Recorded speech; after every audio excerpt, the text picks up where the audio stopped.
Hello everyone and welcome back to another tutorial from Gameplay Classic. In this video, I'm going to show you how you can optimize the graphic settings on the Mortal Kombat XL game. So let's get started right away.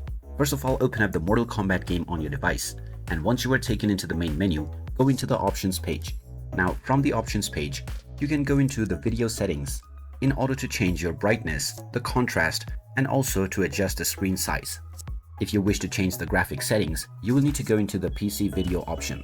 Now from this page, you can choose the appropriate resolution, and if you notice any screen tears within your gameplay, you can also enable VSync.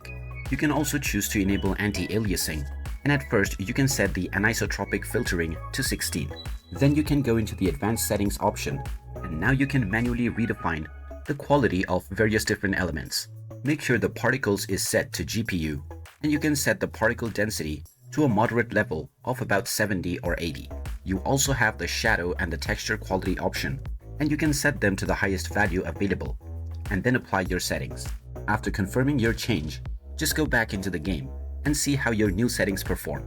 If you still notice some issues, you can go back into your PC video settings and try lowering the quality of anisotropic filtering as well as anti-aliasing. You can go back to the advanced setting and also try reducing the particle density and the shadow quality.